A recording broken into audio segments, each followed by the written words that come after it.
So, welcome once again to my program. Glad to have you out there in the audience, and it's always a pleasure for me to be here in the studio. I have the tip of the week here, and I want to bring that to your attention. And the other thing I want to mention first, actually, is power of attorney. You've probably heard that many, many times, power of attorney. What is a power of attorney? Well, some attorneys actually believe that a power of attorney is more important than a will, in the respect that a power of attorney is something that you use immediately. Well, not necessarily, but in the sense that once you execute a power of attorney, you have someone who will act in your stead. Now, there are different forms of power of attorney. A power of attorney can be for a limited time. It could be for a limited objective. You might live in Florida. You're selling some real estate here in Massachusetts. You have a nice nephew who is going to be very helpful. And what you do is you execute a power of attorney, and that will allow your nephew up here in Massachusetts to act for you in this transaction, whatever it might entail. And the power of attorney will explain exactly the rights that your nephew might have. If it's a nephew, it could be someone else, of course. So a power of attorney is very useful. And also, many people who get older will want what they call a durable power of attorney. And, well, it's somewhat to the effect that even if the person becomes, you might say, disabled, not that competent, the power will remain. And it's used for many things. Allows someone to cash your checks, deal with a bank or banks that you might have, things of that nature. So they're very useful. I've done many powers of attorney over the years.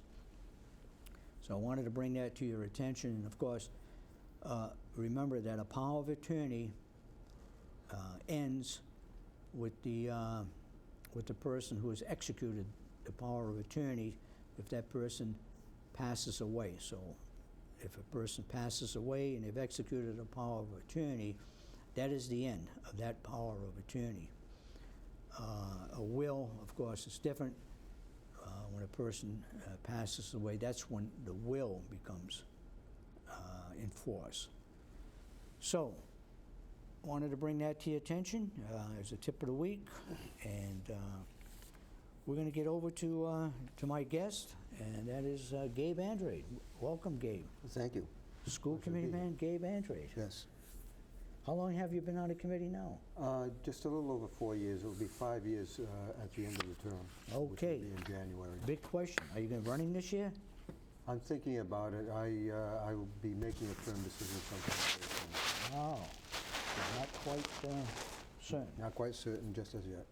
You're going to keep everybody out there who might be a candidate wondering for a while? Well, I don't want to do it for too long, assuming that I choose not to run, because I would like to give people a heads up so that we actually have some good candidates. Yeah. You know, people often look at whether they have a vacancy on the particular board that they may be interested in, and that may be the main reason that, or the main incentive to run, because it's easier to get on, obviously, when you don't have to beat out 6 incumbents. Yeah. Are you going to go to Skills USA this year? No, because I didn't do it last year. As a matter of fact, we take care of our grandchildren several days a week, and that's it's kind of a long day with them. I don't feel comfortable just leaving my wife with them for a number of hours while I'm out. So I've begged off on that starting last year. Yeah, I think the date is April 25th. Right, it's a Friday, isn't it? Yeah, usually on a Friday. Yeah, that's what it is. Out in Marlboro, so it takes sometimes an hour and a half to get there. That's correct. The last time we went last year, ran into quite a bit of traffic. But, and then it's, you know, the day is long and Right, come right. back, could come back after 4 o'clock in the afternoon. That's correct. That's been my experience, and it's a long day for my wife. The two kids are they're a pleasure to have. However, you know, they can be very tiring. So, and with two of them, if you're doing something with one, the other one is off in another room, and anything can happen. And we're talking about Diamond, Skills USA in Correct, regards to right. Diamond Vocational High School, where students will participate and show what they've learned in certain areas and the projects that they have, that they demonstrate, and we were judges. Right, and actually, there have been some phenomenal projects done by some of them. Unbelievable if you were to come in from the outside and to watch some of these projects, you would be shocked at the fact that they're high school students and not actually adults who are out in the workforce who do this for a living. So it's really very interesting. Well, there was an interview that I watched. This gentleman was involved in a big company, but he had a lot of knowledge of what the American economy needs as far as workers. And one surprising thing that he did say, because we hear about a lot of people who can't find jobs, and that was a lot of people were not happy during the presidential election because they were out of work. But and maybe you can add to this, but he said that the vocational area is missing the number of workers that is needed for the American economy. I'm not surprised because these are skilled jobs, and not everybody has those skills, and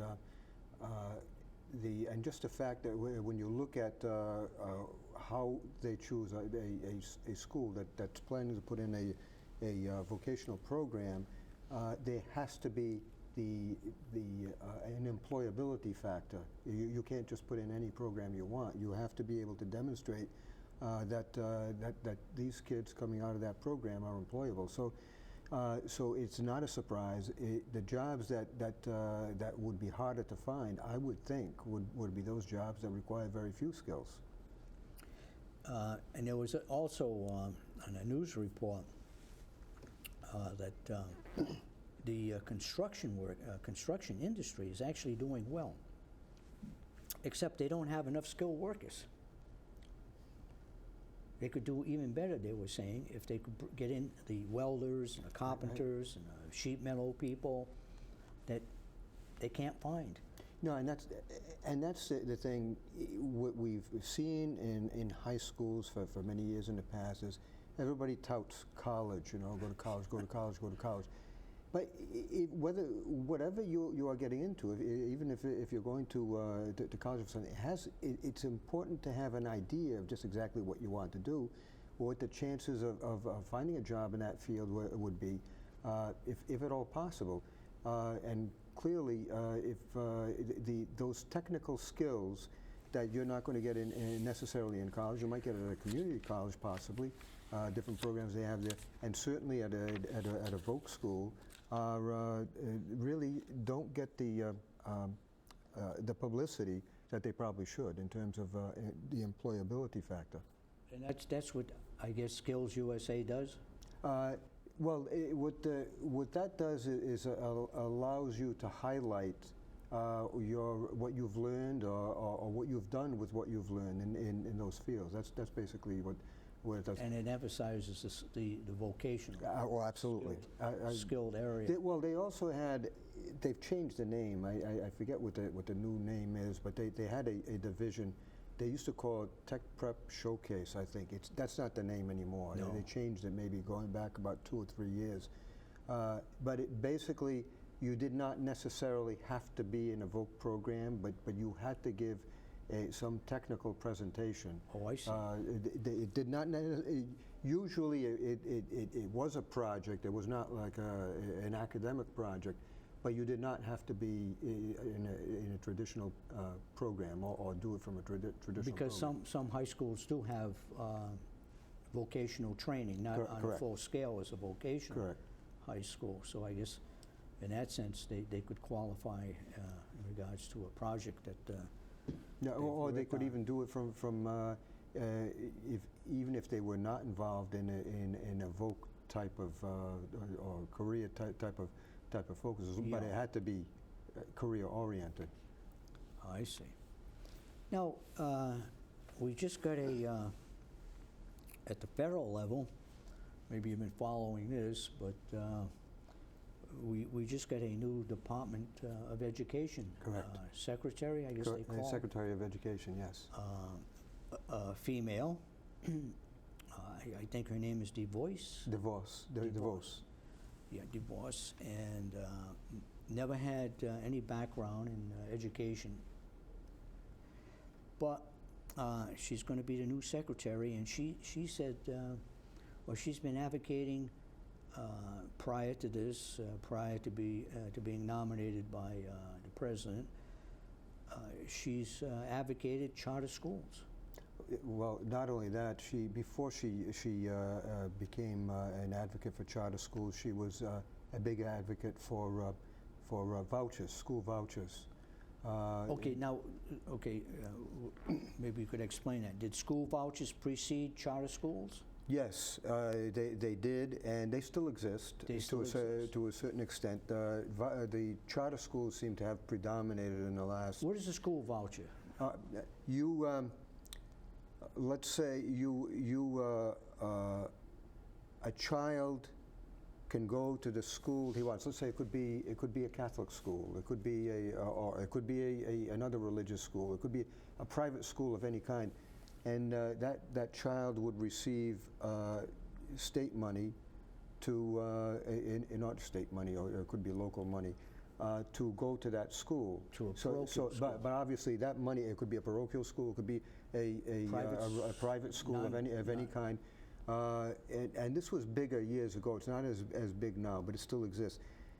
And obviously the money would come from the budget of, just like with the charter schools, now it would come from the budget of whatever School system. district. That's right. I mean, it would come from the state probably, but eventually it would have to come out of the local budget. Now, how would, going back, how would one obtain a voucher? Because I haven't seen much of it in fact, I haven't seen any of it in Massachusetts recently. I'm not absolutely sure. But it's been somewhat displaced then. Yeah, it still exists, but it's a minor thing now as opposed to the whole charter school. I'm wondering why. Yeah. You know, a family might say, I'd like to have my child go to a certain parochial school. Right. Get that voucher and send a child over to the parochial school, or you know, a private school. It might have been, you know, and not go to a charter school. You know, it might have, and this is speculation on my part because I'm not, I don't know for sure, but it may have been that politically it became kind of a hot potato. You can imagine if there's an issue with charter schools among some people, then certainly there would have been one with vouchers. The charter school concept is probably a little bit more palatable to people because it's not, for instance, the vouchers were used in many cases for religious schools, so you take that out of the equation altogether. So it could be that it was less palatable than the charter option. So the charter may have grown as opposed to the vouchers. Well, okay, that's interesting because over the years, of course, as I think we can agree, that parochial schools were losing their enrollment. Well, interestingly enough, one of the casualties, I had read this, one of the casualties of charter schools was parochial schools. Right. because Now, people... the voucher system, though, would bolster possibly the It could. parochial schools. It could, and it probably did years back. But when the charters came into being, now you had another option for a parent and his child to the public schools, and it didn't cost anything. So if you couldn't obtain vouchers like as you might have in the past for another school, for another option, a private school, then you now had a free option for a charter. Well, we all know that to attend a parochial school, you had to pay tuition. That's correct. So the parents would have to put up so much money. Correct. Now, with the voucher system, they You wouldn't have to would put have up a nickel. that's right. You would have had it So paid. they could have a whole parochial school with students that have vouchers. Assuming that the money were appropriate, enough money were appropriated, but yes, you could fill up. Well, I mean, if you're not using parochial the school money with in the school district, correct. that money is still available, so you would take it over to the parochial school. Correct. But at some point, it became less preponderant. As I said, while it still exists, the whole concept of vouchers, I don't think it's as big as it may have been some years ago. All right, so And if the someone charters are out kind of- there is interested in getting a voucher, get in touch with the school administration? I suppose that's start where anyway. I suppose that's where you would start. And I don't even know if they have it in Massachusetts. I'm sure Oh. it still does exist. Oh, but so I- maybe it may or may not. I haven't heard much about it. But Yeah. it still does exist in the country, I'm sure. Yeah. All right, so, well, anyway, the new secretary is an advocate of charter schools. Correct. So the charter school people must be pretty happy about this whole thing. I would say so. Because she controls a lot of the money, I imagine. how Well, it's plus, going- if you recall, Trump indicated that he wanted to set aside, I believe it was $25 billion for school choice, which is another way of charter? saying charters. 25 billion. I think it was 25 billion. Now, Ronald Reagan, wasn't he the billion, one that wanted to eliminate the Department of Education? A recent president, someone did. I can't remember whether it was Reagan, Yeah. but I know that someone had indicated that. There's been a strong criticism of the Department of Education.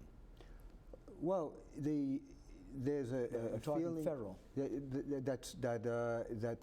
Well, those people who feel strongly about having local decision making in terms of education really don't like the fact that the feds are getting so involved with that. They're looking at standardizing things throughout the country, so they got into the whole thing with the Common Core. Now, they weren't responsible for the Common Core. The federal government was not responsible for the Common Core. However, they did strongly advocate for it throughout the country. So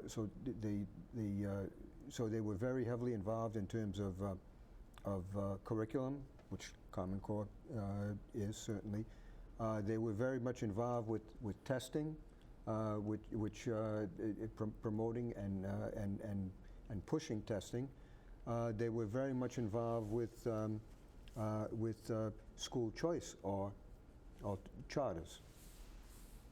So obviously, people who are dead set against those three items are not going to be happy with the DOE, with the Department of Education. And the new secretary. They certainly will not be happy with the new secretary. They weren't happy with Arnie Duncan, who was Obama's Secretary of Education. No, because he was very heavily into the testing and into school choice. When he was, I think he may have been superintendent in Chicago before he got the federal position. and he had established a number of charters in Chicago.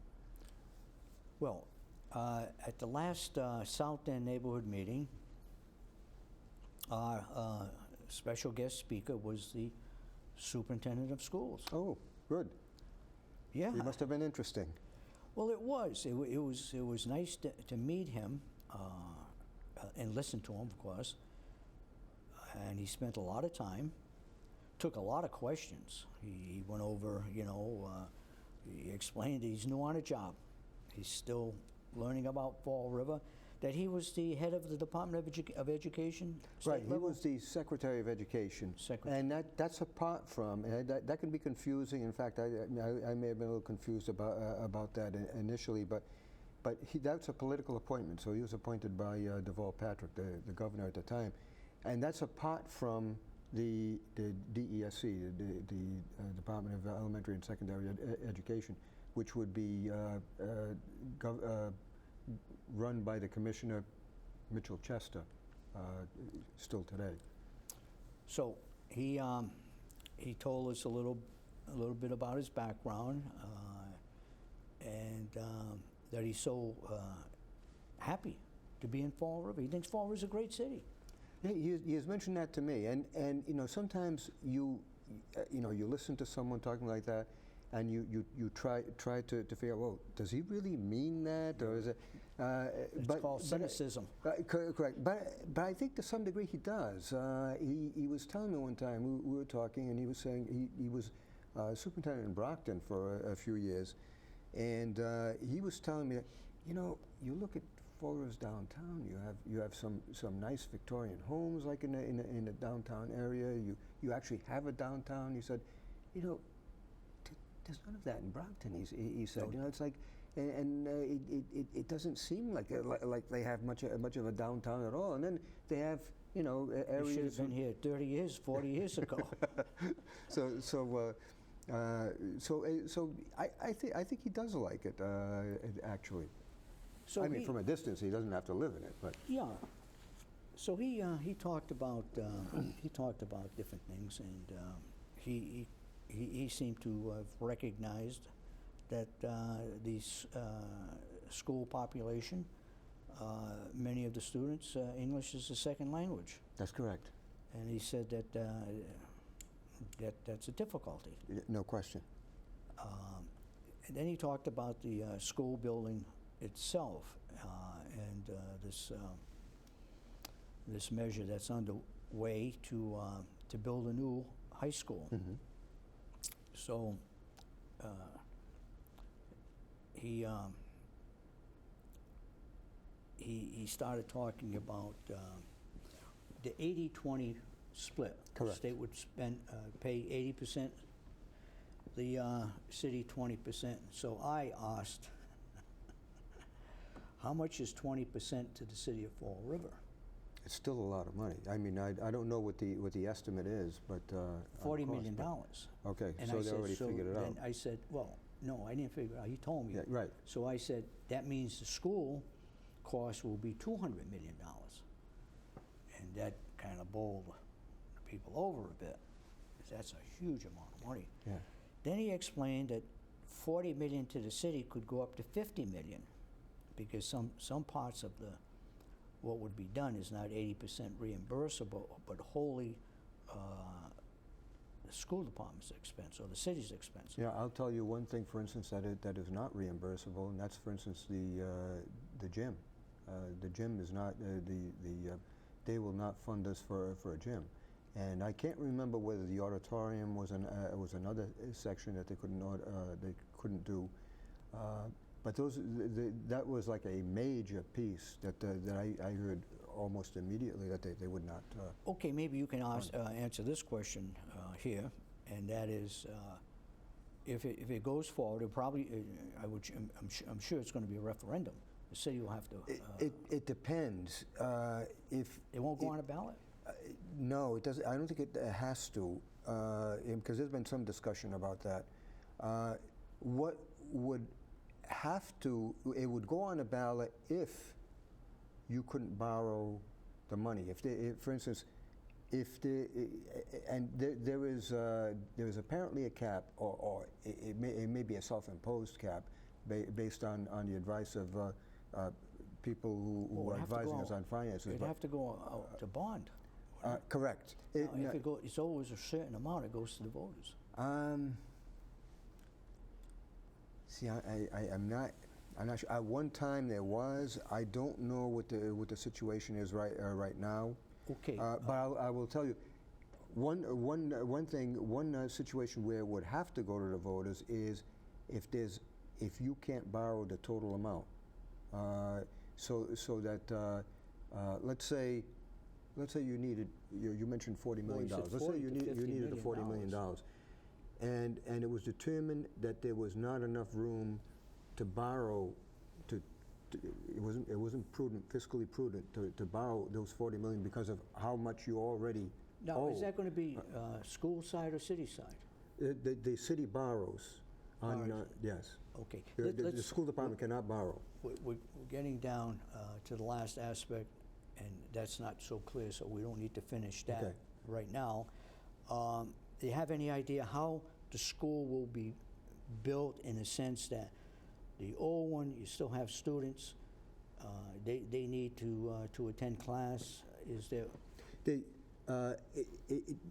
Those questions haven't been fully determined yet because they haven't done a feasibility study yet, which they're going to do. However, the speculation, the different people have talked about how possibly it could happen, and I think the Somerset situation, Somerset High School, is a good model for how this would be done. And as a matter of fact, the architect is the same architect that did the Somerset High School. They would leave part of the building open, and they would build on, and the speculation was that they would come out toward Ellsbury Street, so that the rest of the building would be left open while they're building out with the new building. Once that was done, then what was the old building, what had to be taken away would be taken down. So, but they would build out from there's apparently plenty of space there. Now, they're also going to be looking at other sites. The only thing is, I'm not sure that there are other sites that are better than that. how about the King Philip Mill? Nice water view? Well, now you'd have to attach the cost to take down that mill.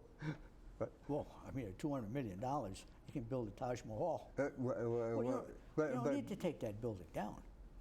That is one solid structure. It would just have to be refurbished. Just, new plumbing, new electrical, new heating system. Well, the only thing is, they advertised it. No one put a bid on it at all. So you would have to have someone who was willing to pick it up and. Well, the city, if you're going to build a high school, the city owns the property to begin with. And, I mean, it's a gorgeous building, and it's solid as a rock. It is, but I'm not and you'd sure. have that water view. I'm not sure that that's appropriate for education, but Okay. I'd certainly be willing to listen to someone make that case. All right, you heard it from me the first time. So anyway, Gabe, glad to have you. We'll see you in Glad 3 to weeks. meet you. Yes, sir. And let us know if you're going to run. Okay, out there, thank you for watching, and I'll see you next time.